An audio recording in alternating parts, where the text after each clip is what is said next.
Starting your own watch brand.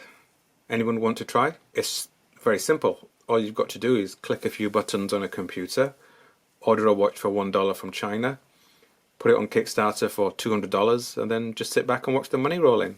It's as simple as that. Well, that's what most people think, but it's not as simple as that.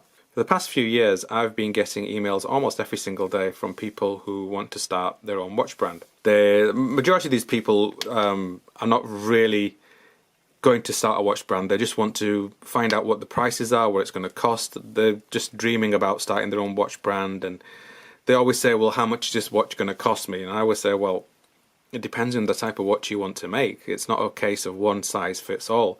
Do you want to make a diver's watch? Do you want to make a dress watch? Do you want a chronograph movement? Do you want a three-hand movement? What kind of case do you want? What kind of crystal? The choice is endless. So it all depends on what you want to do. Do you want a stainless steel bracelet? Do you want a leather? Do you want a crocodile strap? It all makes a difference. So you can't sort of say, well, how much is a watch going to cost me? It all depends on the type of watch you want to make. I got an email from this guy, and he sent me his watch. Now this is his watch. Now I've covered the name, his branding on there because it's his name, and I don't particularly want to be putting his name out there. He went online, found a factory, well, a factory, and back and forth, so on, and he liked the watch. They sent him a catalogue by PDF, and he picked this watch. Now the watch is actually quite nice. It's quite a decent watch. It's basically a Young Hands rip-off. It's all right. I mean, but for the price he paid, he actually got overcharged for the watch itself. He didn't do proper research. He didn't really know what the actual costing of this watch would be. Now, the thing with factories in China is a lot of them will have the same watch. Okay, the problem with these so-called factories is that they'll have the same watch. They'll tend to keep the same price at the different factories. Now, when I say so-called factories, a lot of these places that you'll find online are not actual factories. They're trading companies. So it's basically somebody sat in an office. They'll have a website saying we're factories, we can make whatever watches you want to do, and they'll give prices out, and then they'll obviously add their own commission on top. So then they'll go to the factories, what watches do you have off the shelf, and then we'll advertise it for you. You're not going to really find proper factories advertising online. Majority of these factories that you find, like I said, it could be somebody just sat in an office, or it could be somebody sat in a coffee shop, sat there on his laptop, or she could be sat there on a laptop. Now, the majority of people who you will deal with will be female because they can flirt a lot better. They'll give you a watch, they'll give you a price, and they'll basically be around about the same price because they all know roughly. The chances are they'll be buying it from the same factory, the same watch. You buy this from one factory online, and you find another one, you'll find the same watch, slightly different pictures, but basically the same watch, around about the same price. But if you go directly to the factory, you'll get the watch up maybe 20, 30%, even 50% cheaper than you will online. So that's something to be aware of. Anybody who wants to start a business in China, you must go to China. You must find out that is this factory or this person you're talking to actual legitimate factory. If you go to China and they say, yeah, we can't show you our factory because we've got other companies that we're working with, and we can't show you because we've got non-disclosures and all this, walk away. That means they're not going to show you the factory. They're not going to be a legitimate factory because they can't show you the factory because they're not a factory. Just don't go there. So if you are going to do it, make sure you make appointments. Say, right, I'm coming to China.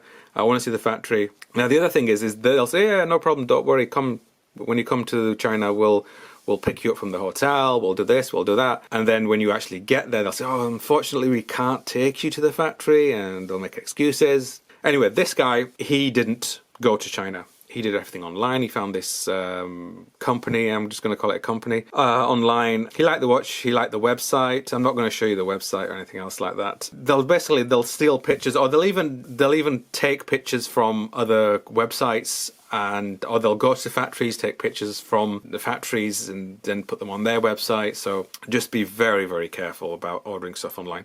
Fairly well made, it's all right, but when you do make a watch, Now the watch has got a Chinese movement. When you're ordering a watch, you may specify a certain movement. Let's say an ETA movement or a Japanese NH35 or something else like that. The sample they'll make for you will be that movement. But when it comes to production, they may not use that movement. They may use a clone movement. And then they'll ship it out to you. You may not know. If you do know, you've then got to prove that the product that they've supplied to you is not the correct product. So you've got to say, all right, this is not a Japanese movement. Then you've got to put your proof forward that it's not, and then you've got to go through all the rigmarole about that. So don't do it. That's all I can say is don't do it. So ordered his watch. He got his sample. Now he overpaid for the sample. They charged him for a molding cost. So basically, when they make a watch case, they need to make a new mold for the case. So they charged him a molding cost. The watch they already had already, so they didn't need to make a mold. He didn't adjust anything. So this one is a 40 mil. So if he wanted to make it, let's say 41 mil or 39 mil. And they didn't have that, then they would have to make a new mold. Fair enough, they'd have to charge you for a new molding cost. But he basically bought the watch off the shelf, same movement, same dial, same hands. And all they've done is they've just put his name on the dial, job done, and that was it. So they overcharged him for making his sample, and then they overcharged him per watch, if that makes sense. So every watch will cost him around about 40% more than what it would have cost him if he'd gone directly to the factory. So he got overcharged for the cost of the watch itself, but he didn't realize that because he checked other websites and they all had round about the same price. So when he told me what the cost, I said, well, no, that's not the actual cost of this watch. This watch would have cost you X amount if you'd gone to the factory itself. He made the order, and he gave them the deposit. Now, normally most factories will, it depends on per factory, but you're looking at 35% deposit. Some may ask for more depending on the type of watch it is and the amount it is. So as I said before, if it's a cheaper watch, they may ask for maybe a 50% deposit, but the standard is 30%. You're not going to get anything less than 30%. Paid his deposit, and they said, okay, 90 days from deposit payment to final production finishing. He waited and waited. The 90 days came and went, and then he got back to him, what's going on and so on. And he was like, okay, yeah, we're just having some issues and we're having issues with the movement company. They haven't supplied us with the movement, so it's going to take a bit longer. All very plausible. They came up with some plausible excuses. So he waited, and it went on and on and on and on. And 6 months came and it went on further. I think it finally clicked. He sort of said, okay, look, I've had enough. You're obviously not going to make the watch, so just give me a refund and we'll just call it quits. And then they turned around and said to him, yeah, we're not going to give you a refund. If you want us to make the final watch, we can do, but we want another 20% on top. So basically, you'll be paying half the cost of the final production. If you cancel the order, you're going to get nothing. If you want us to complete the final production, you're going to have to pay the extra money, and then we'll finish the thing. And we're just waiting for the movements, and then you're just basically weeks away from making your watch. So he's like, okay, what do I do? Do I pour more money into it, fingers crossed that the watch will turn up, or do I just cut my losses? And that's when he reached out to me. So when he told me what happened, and then he gave me the details of the factory and stuff, and then I checked him out, and I was like, yeah, they're not a factory. They're basically a trading company. The company is just basically an address. He said, what do I do now? I said, cut your losses.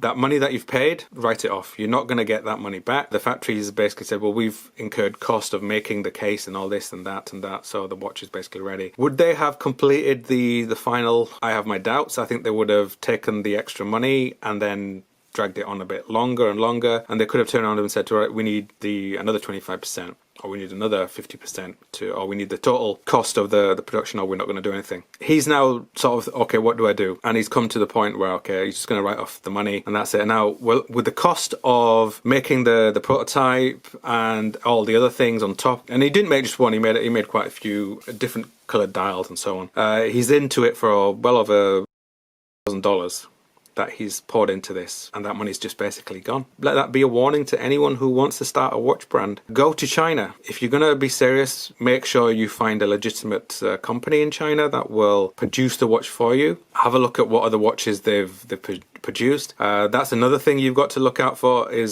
they will show you watches that they've produced, but they actually haven't produced those watches. What they do is they'll buy watches from other companies and then just say, oh yeah, we made this watch. Don't believe them. Unless you actually see that watch being made in the factory, don't believe them. They'll come out with a tray of watches and say, okay, we made watches for this company, we made watches for this company. You just got to be very, very careful. It's not a simple case of clicking a few buttons on a computer and then just ordering it. I mean, if you're going to order, there are companies out there where you can buy really, really cheap watches. Somebody emailed me again. I don't think I've got his email, but I found it very funny. He ordered these watch samples for $5. And then when he got the watches, he bitched and complained. He said, these are really cheap, horrible, nasty watches. Yeah, you paid $5 for them. What did you expect? You get what you pay for. If you're not going to go to China, find an agent in China, a reputable agent in China. But then that's the other issue, is how do you find a reputable agent in China? Going to find them online, and how do you know they are not going to do the same thing? So it is very difficult. My best advice is you need to get yourself to China, do your proper research, make sure you've got enough funding. A trip to China, you're looking at between $1,000 to $2,000 per trip.